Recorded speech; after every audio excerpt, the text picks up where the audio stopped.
বৈশাখ থেকে ভাদ্র অবধি বাজারে থাকে এই মরশুমি সবজিটি, যার খাদ্যগুণ আমরা অনেকেই জানি না। কেউ কেউ এটাকে ঘি করলা বলেন।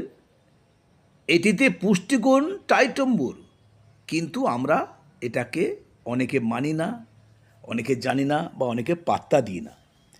এতে বিদ্যমান ভিটামিনস, মিনারেলস, ফাইবার এবং অ্যান্টিঅক্সিডেন্ট ইত্যাদি যা যা আমাদের শরীরকে সুস্থ রাখার জন্য প্রয়োজন, প্রায় সবই এতে আছে। এই সবজিটিতে প্রচুর পরিমাণ আয়রন থাকার পাশাপাশি ভিটামিন সি ও ফলিক অ্যাসিড থাকার কারণে নিয়মিত খেলে রক্তশূন্যতা তথা অ্যানিমিয়া প্রতিরোধ করা সম্ভব হয়। মরশুমভর খেয়ে গেলে অবশ্যই এর উপকার পাওয়া যাবে। যাদের কোলেস্টেরল মাত্রা একটু বেশি বা যাদের উচ্চ মাত্রায় কোলেস্টেরল রয়েছে, তারা কিন্তু নিশ্চিন্তে এটা খেতে পারেন। এটি ডিএইচএলের মাত্রা কমাতে সাহায্য করে। বর্ষা, যদিও এটা গ্রীষ্মকাল থেকে পাওয়া যায়, তবু ওটা বর্ষার মরশুমি জনপ্রিয় সবজি।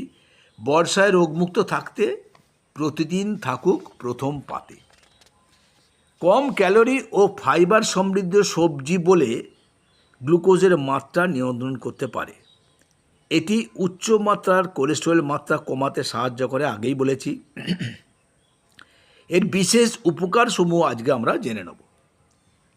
হজম শক্তি বাড়ায়, ক্যান্সার প্রতিরোধ করে, ডায়াবেটিস নিয়ন্ত্রণ করে, খুসখুসে কাশি কমায়, অ্যালার্জির সমস্যার সমাধান করে, ওজন কমাতে সাহায্য করে, যেটা আমরা অনেকেই জানি না, চোখের দৃষ্টি ভালো রাখে, প্যাঙ্ক্রিয়াসের বিটা সেল সুরক্ষিত করে, কোষ্ঠকাঠিন্য দূর করে, শরীরকে শীতল রাখে এবং তারুণ্য বজায় রাখে।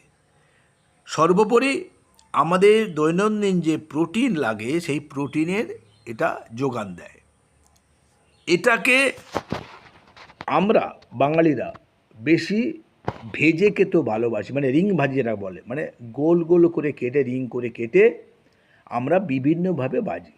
কেউ শুধু মশলার উপরে করেন, কেউ আলু দিয়ে করেন, কেউ পেঁয়াজ দিয়ে করেন, কেউ টমেটো দিয়ে করেন।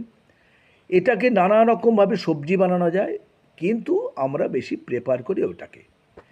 তবে অনেকে বাড়িতে শুক্তো বানান, যারা একটু তেঁতোর মাত্রা কম খান, তারা কিন্তু এতে শুক্তো বানান। এছাড়াও বহু রকমের সবজি হয়। আজকে এই কাঁকরোল নিয়ে প্রাইমারি যে ইনফরমেশান, সেটা এখানে শেষ করছি। চ্যানেলে সাবস্ক্রাইব করে আমাদের সঙ্গে থাকবেন, প্রতিটা পদে থাকবেন, প্রতিটা পর্বে থাকবেন, দেখতে থাকবেন এবং শুনতে থাকবেন। আপনাদের সকলের সুস্থতা কামনা করে এখানেই শেষ করছি। ভালো থাকুন, সুস্থ থাকুন।